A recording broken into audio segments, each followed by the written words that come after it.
Okay. So thank you so much, Silas, for agreeing to do this session for us as part of our Farming for Carbon and Nature farm knowledge exchange sessions. And for those of you who aren't aware, Silas is the farm manager at FAI Farm in Oxford. And that farm's been part of our Farming for Carbon and Nature project since we started over 3 years ago. And I think I'm right in saying, I got this from your ORFC bio, that you've got 8 years experience of managing farms regeneratively, and particularly around organic year-round grazing systems, and that you're a member of the Pasture for Life their 4-year innovative farmers field lab on Bale Grazing. And so, yeah, I actually heard Silas deliver a session at ORFC in January, and I was really interested in it and just thought it would be a really good opportunity to share it here as well. I'll hand over to you, Silas. Please correct me if I got anything incorrect there.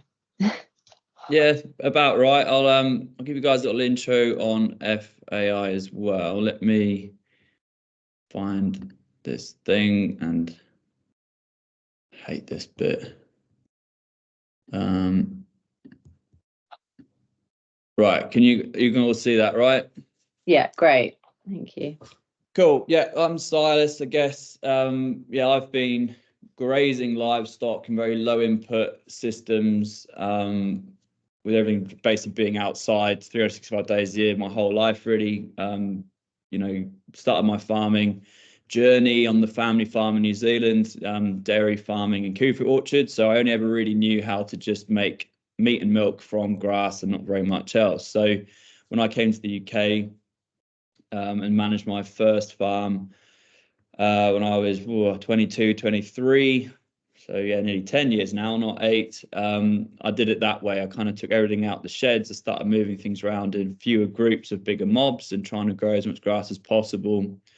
And then really found my kind of way down a little rabbit hole of regenerative grazing systems, etc. So that led me on to joining FAI 3 years ago. And FAI is a research and consultancy company working across the world with big food brands and food processors. So I guess they do supply chain research to help big, huge supply chains try and make their supply chains greener, cleaner, higher welfare, more efficient, etc.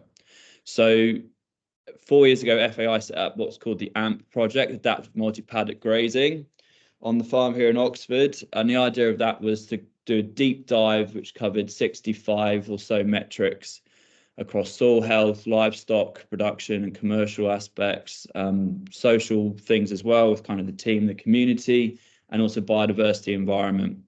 So it's been a real comprehensive study into this kind of system, which is all about obviously kind of farming as an ecosystem, taking a lot of, the farm was organic, had been for 20 years since FAI had been a tenant here. But before it was all kind of set stocking, lots of sheep and cows over a big area, very tight grazing covers, lots of overgrazing, lots of weed burdens, huge amount of worm issues in the sheep. In the summer, it would just always be a drought and everything would bake and crack. And then in the winter, it would be the opposite and everything would be waterlogged or underwater. So we're on kind of a medium heavy clay floodplain.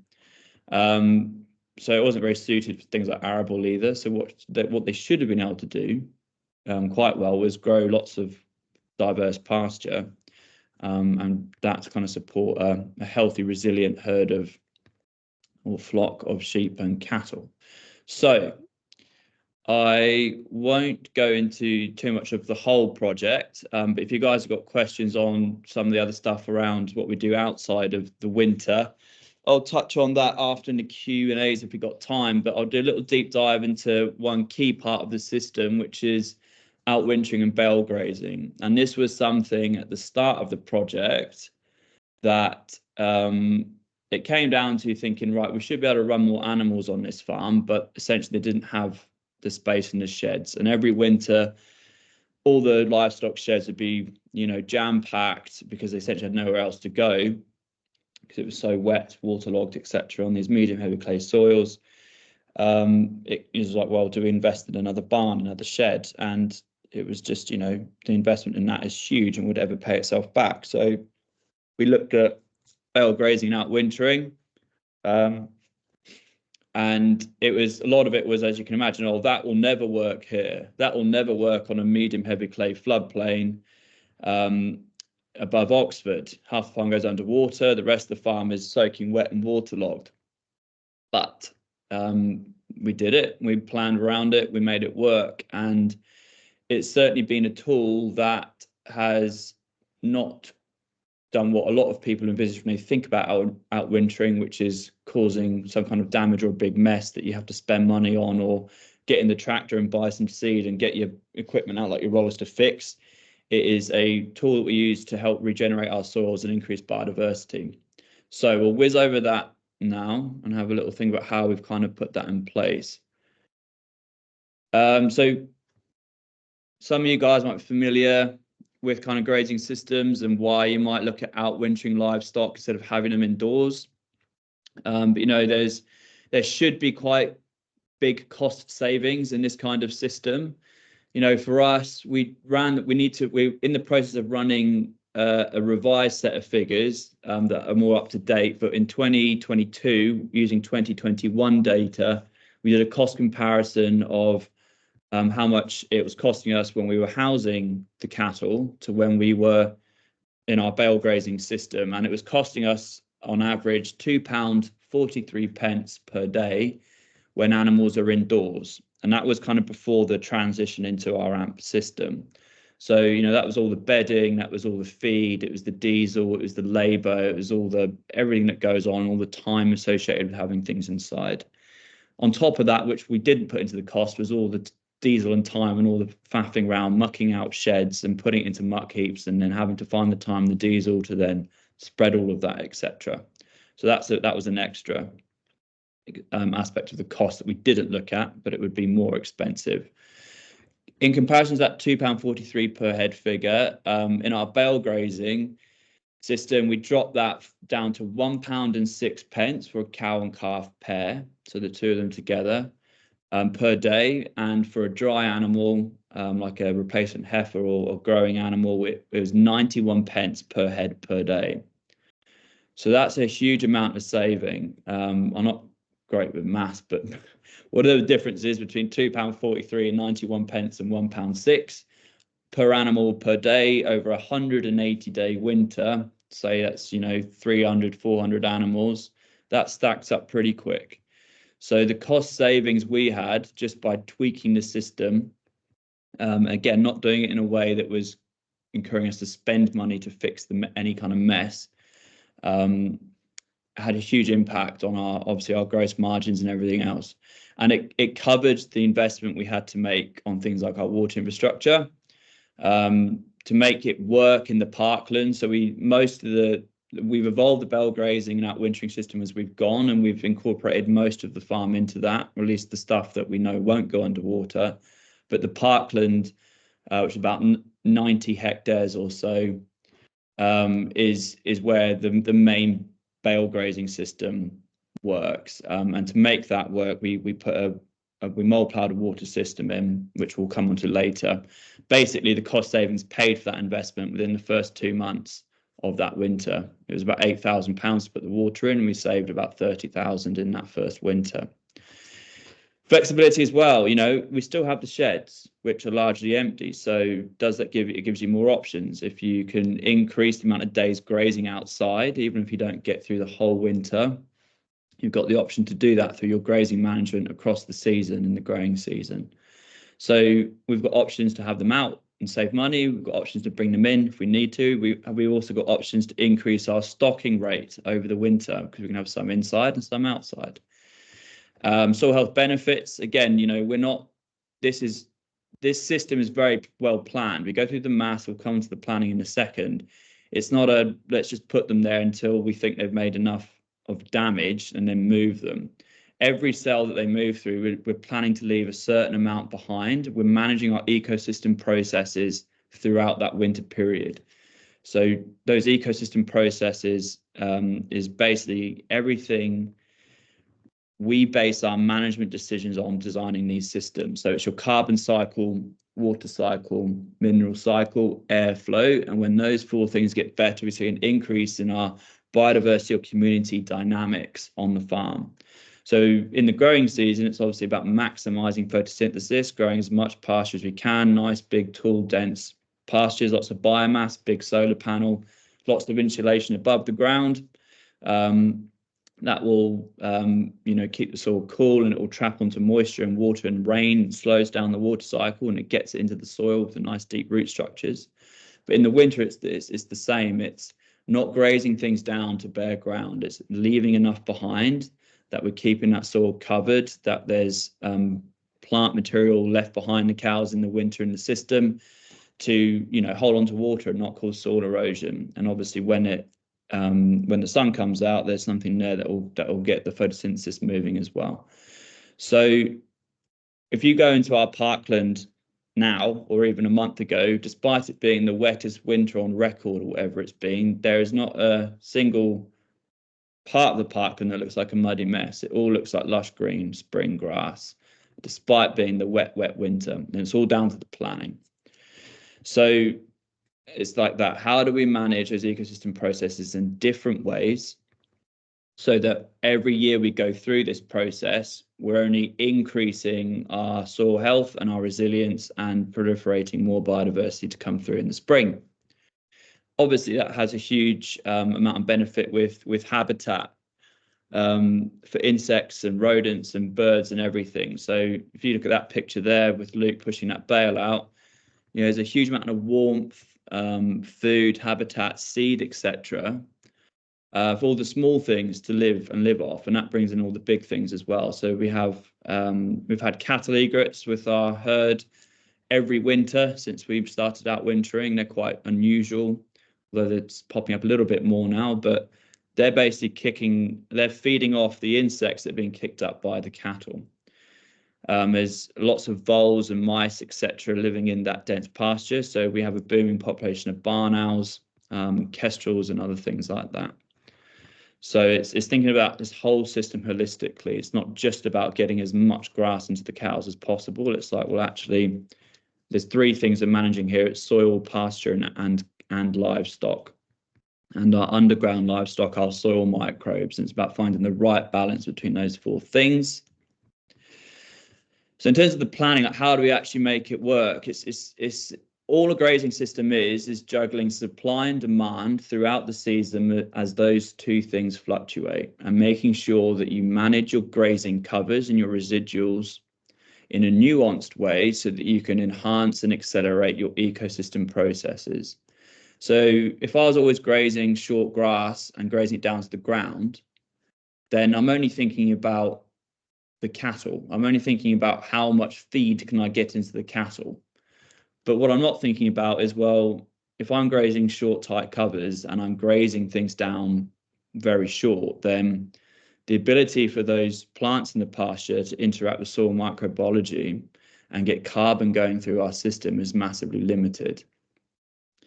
So whilst I understand the feed requirements of the herd, while we're setting up and planning for how we're going to set up for the outwintering, all the planning for outwintering is basically done like in May and June, because we're going to graze different parts of the farm differently depending on where we're going to be in different times of the year looking forward. We also need to understand how big each cell will be in the parkland. I kind of skipped over that. So the herd will move into a different cell or a different square, which will be fenced off with portable electric fencing. And they'll spend 24 hours in each cell, and they'll be moved on to the next one. So it looks like a giant chessboard, basically. And we've got a picture of that in a minute. And as they move into each cell, just before we move into each cell, we push out a certain amount of hay bales. And the hay bales are there to make up the deficit of the feed requirement. Because if we put 100 cows with 100 calves in half a hectare per day, there's never going to be enough pasture in half a hectare, whilst leaving enough ground cover behind to feed the animals and not make a mess. So that's what the hay bales do. The hay bales obviously also, they are carbon, they are fertility, they got nutrient and minerals in, as well as all the amazing seed and biodiversity value that's come up from the species-rich floodplain meadows that we make the hay on. So that's it basically. You've got to understand the feed requirement of the group that you're going to outwinter in that block, and then you relay it into a size area that will work. For us, it's 0.5 hectare, quite simply because across 90 hectares, if I want to graze through the winter for 180 days, because I plan for winter to be, at worst case scenario, 1st of November until kind of the end of April. That's the standard winter housing period as well in the UK. So if I need 180 days of grazing in 90 hectares, I need to have 0.5 hectare cells. So does that many animals fit in 0.5 hectare? Yep, they do. And is there enough feed in 0.5 hectare without any hay? In this case, no. So I know how much hay I need to put in, but I'm also factoring to leave a certain amount behind. So you calculate how much dry matter is in your pasture and how much feed value and dry matter is in your forage and hay. If the feed requirement of your animals matches that, then it's out of sync. They're going to graze everything down to the ground, make a big mess, get aggy, push through fences.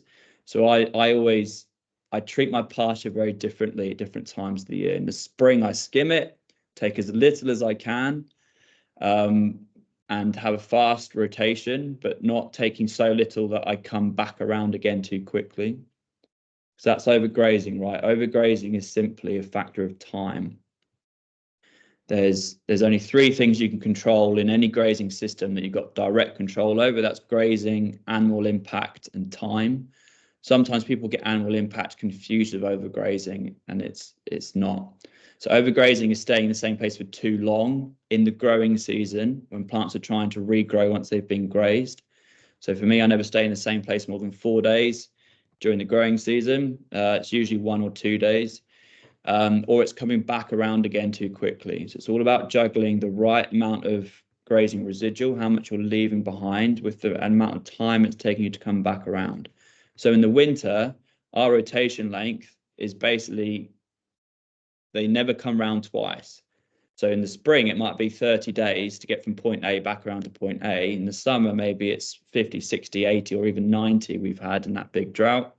In the winter, they'll be in the start of the park, and they will only go to that 1.5 hectare once. So it'll be 180 days around the whole system. And they'll come back into this parkland in the summer for a summer graze. So animal impact is everything the animal does that isn't grazing, and then time is the thing that manages all of this stuff. How long are animals there for, and how long till they come back around again? So too much animal impact might be that they're staying in the same place for too long when it's all wet and soggy and muddy, and they've not just done a nice amount of animal impact, because animal impact is good. It's a germination trigger, it's soil contact on seed. If they're belly deep in mud stood around a ring feeder, that's too much animal impact. They've been there too long in the same place. So spreading the hay out while unrolling it, having a good amount of cover, because what's really key is the planning in the pasture to make the outwintering work. So we will graze this block again in the summer, but then we will come out of it at the end of August onwards, basically, so we can grow this nice, thick, dense, thatchy pasture that's got nice, spongy, springy kind of mattress underneath the cattle's feet. So it holds them up above the soil, and it doesn't create a mess, even in the wettest winters we can get. So that's all part of being adaptive as well. We use the term adaptive multi-paddock grazing. You know, where are we going to put the cattle looking ahead around the weather? Because this parkland that we're talking about, it's still in a valley, so the bottom of the valley is very wet, and you know, lots of rain. There's lots of springs as well popping up, so there's constant water flow. Even in a drought, there'll be water. So in the winter, it can get very, very wet. So we look ahead, be adaptive, move them to the part of the park, we'll put them in the cells that will best suit the weather conditions. Again, so this leads into that, choosing suitable ground. You know, for me, I know that I can outwinter on the floodplain, but I can't plan to outwinter on the floodplain. So what I mean by that is, if I was to set up on our floodplain bales to bale graze in the winter, the chances are it might flood and it'll get washed down river into Oxford.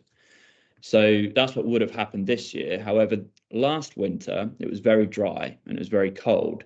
So instead of going up to the parkland earlier, or instead of having to put some of the finishing stock, the fat stock, for example, in the shed at some point in the winter once we'd grazed the floodplain, it was dry enough that I could keep them on the floodplain longer and therefore defer going up to the parkland and feeding bales, because every day you're feeding bales, you're spending money. So going up at the start of November, that's worst case scenario. If we can go up later, then we will. But basically, if we always go to the same part of our farm because it's where it will work. In an ideal world, we would move it around the farm each year and do it somewhere different. But you guys will know your farm better than anyone else, so choose the right place. Touch on that, you need to manage your pasture differently across the season and look ahead. If you're planning to outwinter in a certain block, then you probably need to treat that block differently throughout the growing season as you do some of the other parts of the farm. You're going to need the right infrastructure. So touched on water. Water is the main one. You know, if we're moving cattle around 90-hectare block in a half-hectare cell, it doesn't do any good if there's only one trough in each field, because how they're going to get to the water, you're going to have to leave all the back fences down so they can walk backwards to the trough. Then you've got lots of animal impact, and then you've got lots of movement, lots of walking, then they start making a mess. So you've got to balance and find the nuance with having too much and just enough animal impact. So we need to move the water with the cows, basically, which is why we put in the water system that we'll talk about. Equipment. You know, this system is so easy and quick and slick if you make life easy for yourself. So there's a snapshot of our quad. We obviously got, you know, we've got a box on the back. This is an old quad. On the new ones, we've got boxes on the front. So we've got a lot of carrying capacity for kit. We've got a rig on the front, so we hang the reel on that. And as we drive along, the reel goes out and we just put the post in the ground from the back of the quad. You can just make out that hoop on the front, so we can drive straight over electric fences and it just pushes them underneath and they pop out the back. There's no faffing around and getting off and pegging down fences and driving over. Over the course of a year, that saves you hours, if not days. So I can't quite see. Again, look.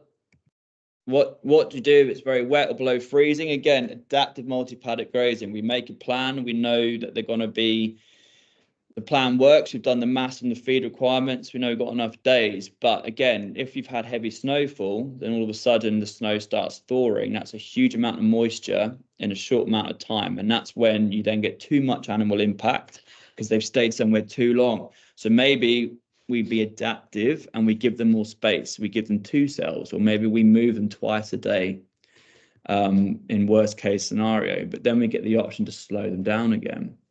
If the ground gets really, if it gets really cold and we get like a week or 2 below freezing, then what we might do to pinch more days back, if we've had a tricky winter, we can you know, slow them down. We could take more hay up because all the hay bales are placed out already. We don't take the hay to the cows.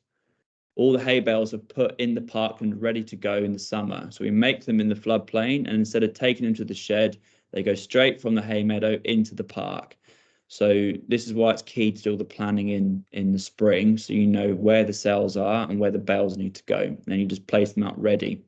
So by the end of August, basically, all the work for outwintering is done, and all we need to do is decide when the cows are going, put the fences up, and then move them in there, move the bales. So what you could do if it's freezing is you could actually end up taking more bales up to slow them down. Again, what do you do with water if it's freezing? So we come up with, we've got a few different things. As I said, there's a few springs in this parkland in the valley. So where there's springs popping out, I've rigged up troughs there, so there's a constant flow of water 365 days of the year from these natural springs going into a trough. So if we know it's going to be freezing cold, then we'll probably put them in one of those fields. We have a big bulk tank trough, so the trough that we move with the cattle every day is quite small, but if it's going to be freezing cold, we rig up this great big trough. We put it right by one of the taps that pops up out of the ground on the new water system, so that when we go up to defrost stuff, if it's freezing, we only have to defrost that 1 foot or 2 foot of pipe that's coming out of the ground into the great big trough. Then we drop the back fences. So the back fence is the fence that stops the cows coming back where they came from the previous day, because we don't want them to come back, remember. We want to reduce the animal impact just into the ½ hectare that they're in. But if it's freezing and the ground's like concrete, they can walk on it all day if they want, and they're not going to make a mess, right? Because it's rock hard instead of soft. So we've got more options then. We can take the back fences away and let them walk back to water as we keep them moving forward into new feed. Again, what's your plan B and C, or plan D? What are you going to do if it gets really wet? What are you going to do if it gets really cold? Plan D is, oh crap, let's bring them all back into the shed. But despite, again, wettest winters on record, we've not needed a plan D or even a plan C, really. So the way I think about all grazing management and grazing planning, be proactive and do the planning. We do an annual grazing plan, usually in November or December, because the routine then is pretty set until the end of winter, so you've got a bit of time. So you're going to be proactive then and do all your planning. Then you're going to be adaptive as you go through, as I say, around the weather or whatever's going on. So that's a rough outline of the farm. Basically, I don't know if you can see my mouse, you probably can't, but everything on the right-hand side, where there's not kind of all those little dots and circles with cows and buildings on, that's all floodplain. So that's what goes underwater. Now, where that block is at the bottom left, where it's got lots of red squares, that's the parkland. So each one of those red squares represents, it's bigger than that now. Those 3 fields next to the parkland that don't have red squares, and we've now bale grazed as well. And a lot of the fields, kind of where it says Northfield and Woodfield, we also bale graze in there now. But basically, that's how the planning would work in the spring. We dice up all those fields in the parkland or wherever we're going out winter, and we map out where each ½ hectare cell will be. So then when we drive in with the tractors in the summertime, remember in summer the ground's going to be much firmer as well. So we can drive around with tractors and hay bales. We're not going to make a mess. We know and this all runs off Google Maps on AgriWeb. So you can see a little blue dot of where you are on the farm or where you are in relation to each cell. Then you know where to place your hay bales. But make sure you place them the right way around, because the last thing you want to do is for us, we place about 800 hay bales out in that parkland. If you place them all the wrong way around, or half of them the wrong way around, then you've got to push half of them out the wrong way and they don't want to unroll. Then it's a lot harder work to unroll them, so you have to physically pull the hay off, or you've got to muster up the strength to flip them over. And they weigh about 350 kilos each. So get it right first time and you make life easy. And basically where those red lines are is where the electric fencing will end up going. And as I say, we move that with the cattle. It's just a 10-minute job each morning. It's really quick. There you go. There's a little bit of an explanation. That's just an example of how we do it. It's not saying this is how to do it everywhere. It's just on this farm with our herd on that ground. This is what we make work. So there you can see it a bit closer. So for instance, that field that says South Park, that's 24 hectares. So that'll be 48 ½ hectare cells. So that'll be 48 days worth of grazing. 1 day in each square with 5 hay bales in. And we're aiming to leave about 25% of the pasture behind that was in there at the start. So we're keeping that ground covered. And it's also that safety net if it gets really wet.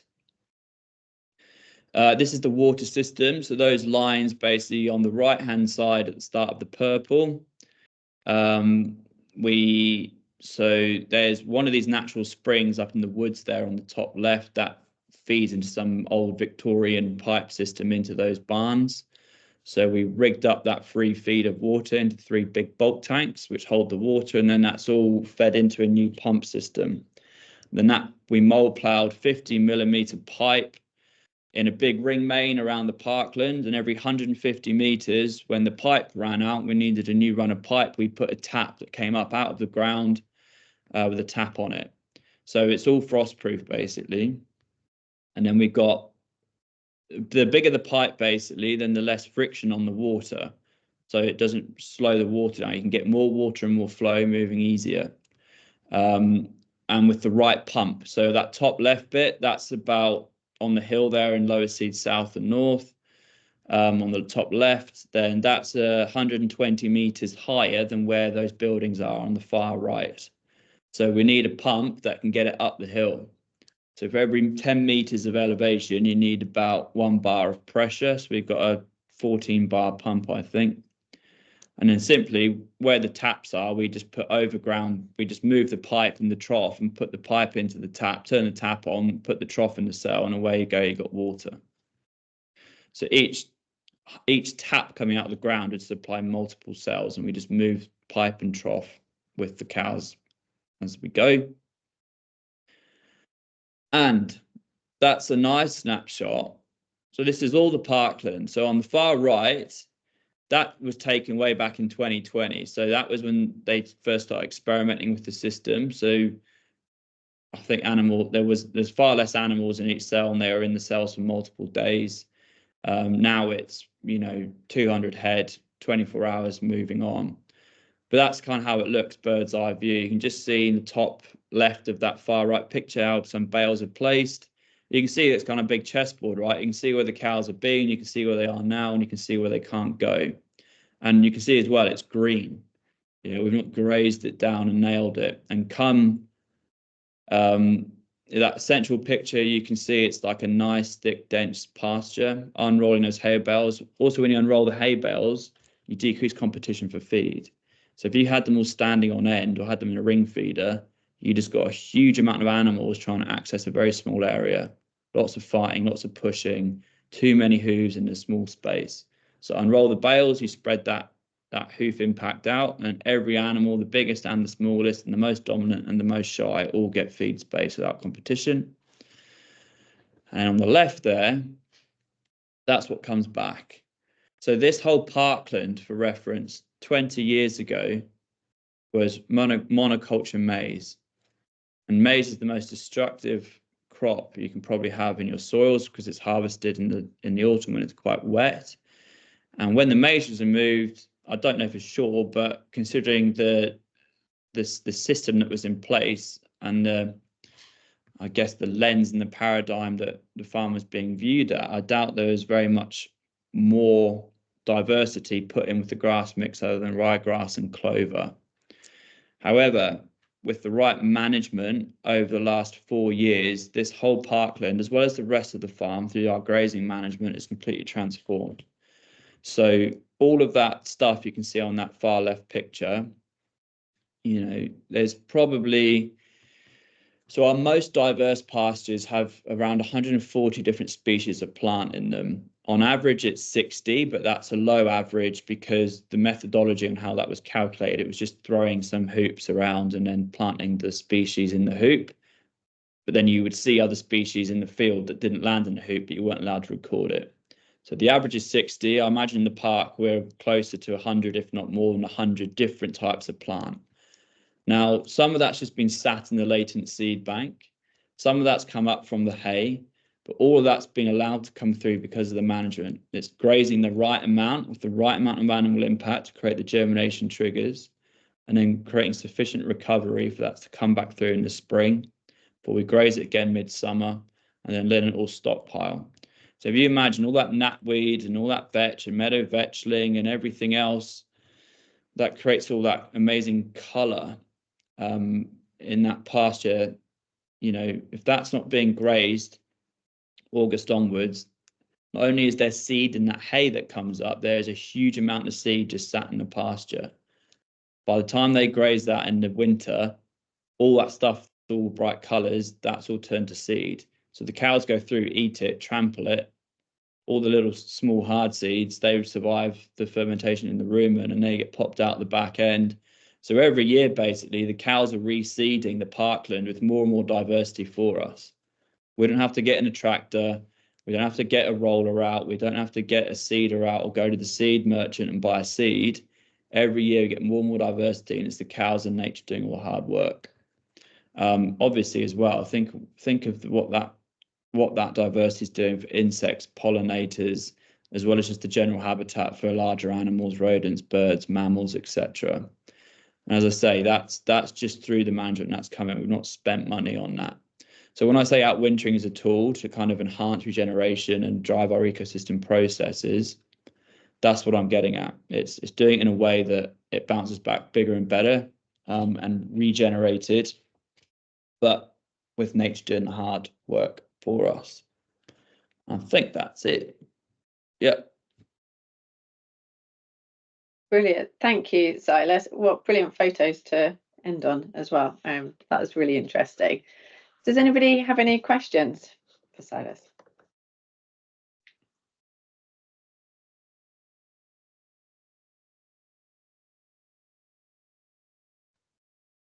When you're grazing the paddock over the winter, what do you do then once you get to the spring?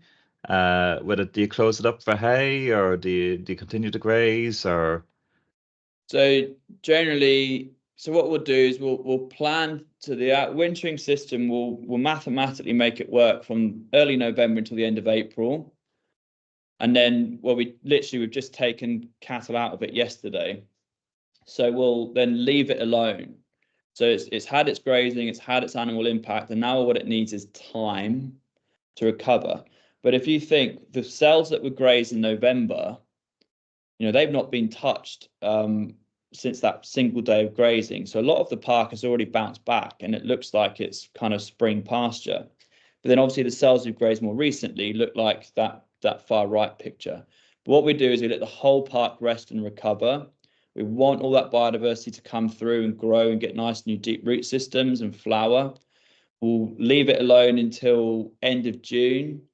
And then we've got options. We can either go in and graze it with a summer graze. For me, I leave about 50% behind in the summer, or we can cut it for hay, or we can do both, or we can just leave it completely. So in that big drought year in 22, I actually didn't do anything to the parkland because I had a feeling the drought was really going to drag on quite early on. So I didn't want to go in and graze it in July, and then, which is what did happen, it not rain for ages and then end up with less feed value than ever. So I guess you've got lots of options. The key is just to give it sufficient rest and recovery once you've gone through it over the winter before you could do anything with it again.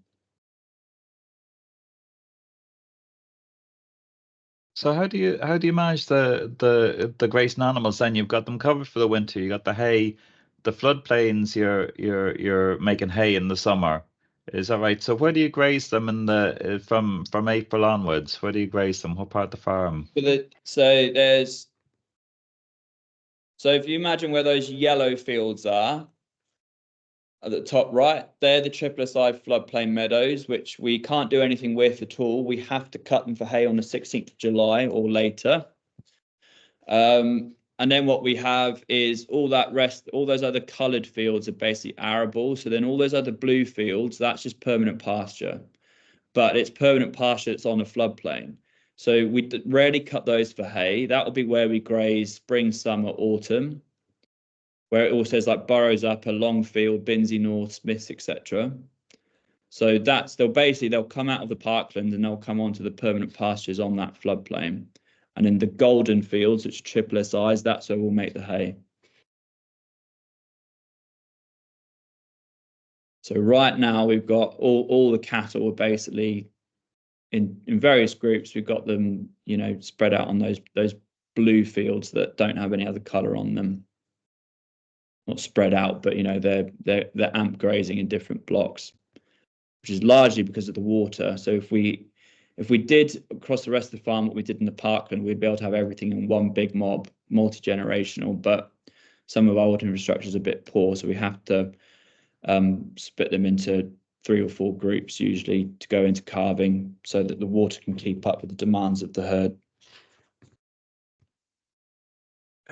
Silas, from your experience, all those years, do you think that there are any limitations, any constraints, in regard to environmental conditions, or do you think that concept could work anywhere, in the UK, in other areas as well? Well, I think, yeah. So if you take our Bale Grazing field lab, which is part of Pasture for Life, and I can't remember who else it is. It's an AHDB involved, and I think it's the Soil Association Exchange or something like that. Anyway, there's farmers in that across the whole country. So there's obviously us here in Oxford. We've got Treflack Farm in Shropshire, and we've got Ian in Herefordshire, and then we've got the Beaumonts in Cumbria in the Lake District, and we've got one or two people in Northumbria and someone in Scotland. So basically we're doing it in lots of parts of the country that often you would say, oh, it's too wet, or it's too steep, or it's too difficult. In lots of things with grazing systems, it's putting the right plan in place.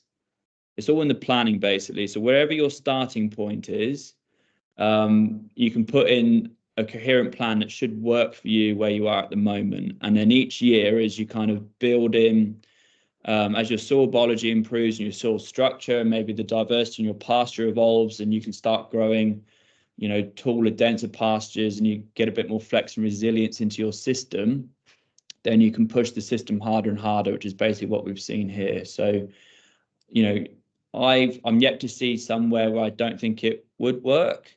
I think it's just how you would do it and how you would apply the tools and the planning would just vary depending on your farm, your context, what part of the world you're in, your topography, altitude, etc.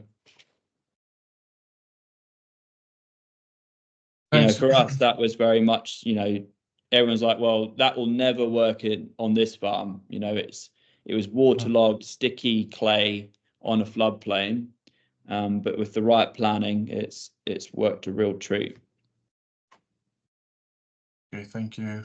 Chris, can you talk? Sorry, just one more question. What yield do you know in tons of dry matter per hectare are you averaging across the farm and your grassland?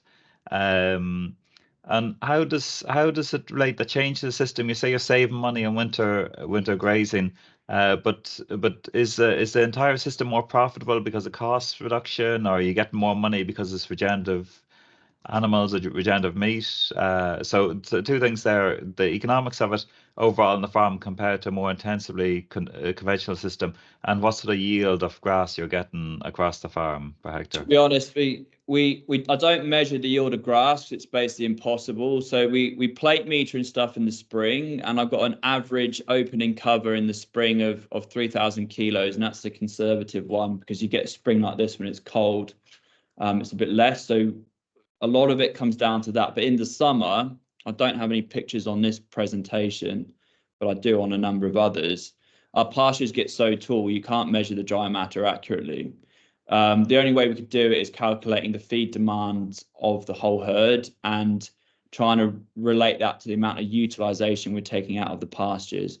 But basically every field, so the parkland where we outwinter, that'll get grazed twice a year, but the rest of the farm will get grazed between 3 and 6 times, depending on where it is. So we're getting multiple grazing events and harvests out of each field. But, you know, our summer pastures, because we've got, you know, the species diversity is massive. So different things come through well at different times of the year. So come midsummer and it's hot and dry, things like our cocksfoot and tall fescue, these deep rooting grasses go absolutely nuts. So, you know, again, you might be able to find some other presentations on YouTube, but you'll see that our pastures, you know, they get taller than me. I've got pictures of people that work on the farm with these grasses taller than they are, as well as like higher than my bonnet. So trying to calculate the dry matter is very difficult. I don't really worry about it, but you know, again, this system is all about maximizing the gross margin per cow or gross profit per cow. How do I get the most amount of production out of the system by not injecting any extra energy? You know, every land base has a maximum output capacity based on the amount of energy you can cycle through it for free. You can increase your output capacity by buying more energy, buying fertilizer, buying feed. So we have no ghost acres. We don't buy in any feed. We use very little fuel. It's pretty much a closed system, just trying to maximize the amount of pasture we grow and get the most from that. So our gross margin per suckler cow, I think it's £612 per cow. So factor that up. you know, that's gross margin per cow, and that's basically because we don't spend any money apart from, and that's the main cost associated with the cow is the hay bales in the winter, and they've been accounted on opportunity cost. So for all the hay I make, if I was to sell it at the market rate, £110 a ton, that's what I'm charging my suckler enterprise when I feed it to them. So I'm not filling the figures there. So that's the gross margin per cow is based on, if we were buying that hay from someone else, essentially I'm buying that hay from the hay enterprise. So yeah, if you stack that up, you know, and you get to, you know, your 150, 200, 250 sucker cows or whatever, then it stacks up as a really healthy margin. We're growing the suckler herd. We've had dairy store cattle. I've just sent all them on a truck. So we've got the sucklers, we've got dairy stores. But yeah, it's all about maximizing that margin by getting the most output from spending very little, if anything. The main thing is obviously overheads, labor, rent, etc. But with the right infrastructure, you can really cut all that down, all the labor requirement, etc.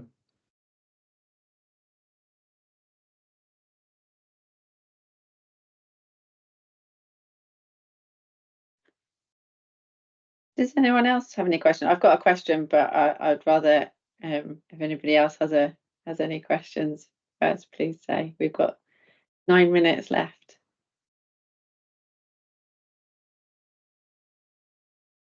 I reckon go for it, Tilly. You might inspire someone else to think of another question. I'll go for my question, but have a think if you've got any other questions. I was just curious, Silas, about animal health, and if there's anything you've seen differently with the animals being outwintered as opposed to barns for their physical health or behaviours. Yeah, so on the cattle livestock metric side of stuff, a lot of people think, well, if we graze like this, then our animal performance will go down, and we've seen the complete opposite. So both on health and kind of performance, before we moved into this kind of system, everything was set stocked. All of the calves and all of the ewes were creep fed on concentrates throughout the summer. All of the finishing animals were housed and finished indoors on barley.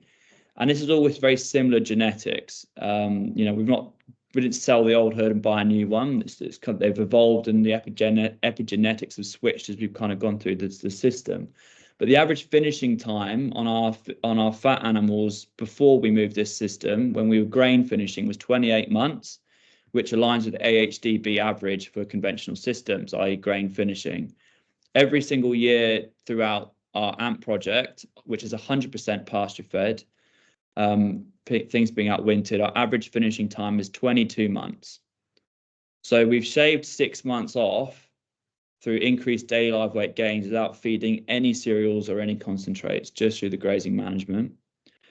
Our vet and med is nothing, which you can see in our gross margin. It's usually like we get the odd freak accident, you know, something's fallen over and done whatever, and that's really only when we have to interfere. I think our antibiotic use, I know our antibiotic use, I think the upper threshold limit in the UK for beef systems is I think it's 18 milligrams of active ingredient per kilogram of live weight in your herd. 18 milligrams, ours is 0.015. So basically, I only ever see the vet at TB testing or when we do around your herd health plan. Same at calving. Our fertility rates always sit in the mid 90%. Again, we're not doing loads of supplementation or anything like that. So, you know, for every 100 cows we put to the bull, not only do we expect to get 95% or thereabouts in calf, every cow we get in calf, we expect to calve unassisted, and also get that calf to weaning at a decent. It's not so much the weight of the calf, it's the weaning ratio, and it's all about this system is all about having the right cows that perform. So things that don't fit in the system, that can't match the energy requirements that the system provides to her needs, are the ones that go. It's all about little short fat cows that convert grass really efficiently, and hold their body condition score. So, you know, if you think about everything we're planning around, carbon cycles, water cycles, mineral cycles, which facilitates the biodiversity below ground in our soil microbiology, which then facilitates more biodiversity within our pasture. Everything in our pasture, every different plant species, as well as the hedgerows and trees, is interacting with the soil biology, but also the soil chemistry in a different way. So the more stuff we have on offer to our cattle to graze, they're mineralizing themselves. So they're getting way more, not just energy and protein through better grazing management, they're getting way more nutrients and minerals because the system is cycling far more because of the grazing management. And because of that, they self-medicate. Hence, they also perform very well. We don't get health issues. We don't get calving issues. We don't get fertility issues. We get really good daily live weight gains. So not really doing anything other than just managing our pastures as effectively as possible. Does make me wonder why everyone isn't doing this. Yeah, I guess it's quite different. You know, and maybe other people are making their system work, and if it's working great, but you know, also I guess there's getting a lot more interest in these kinds of systems. So it's just getting the confidence to go out there and play with it really, and you know, try and get yourself personally as kind of clued up. So when you're going out and about, you know, you're kind of looking for different things on your farm and different cues and triggers, and being as observant as possible. And always thinking, as I say, about what am I actually doing with my management to enhance and facilitate those 5 ecosystem processes as effectively as possible. Because when you do that, you're going to do your best for your soil and your pasture and your livestock, and everything else just kind of falls into place. Now, I'm actually quite lazy, or at least deficient, maybe, depending on what side of the coin you want to look at. So the more work and hard work that nature can do in the cattle, then the less money and time you're spending, and it all just kind of works really. But I guess it's just, you'll probably start looking for different things and viewing things differently. That's the key part to start at, really. Thank you. Does anybody have any final questions or comments or feedback for Silas?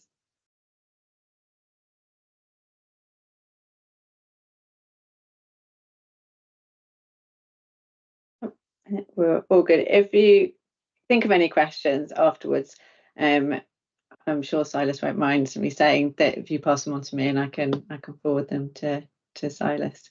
You've got a comment there, Silas. Brilliant presentation from Alex at Lincoln University, and it was really, really interesting. Thank you so much. Really appreciate you spending the time and sharing that. And I know there'll be others in the group who will be watching the recording as well.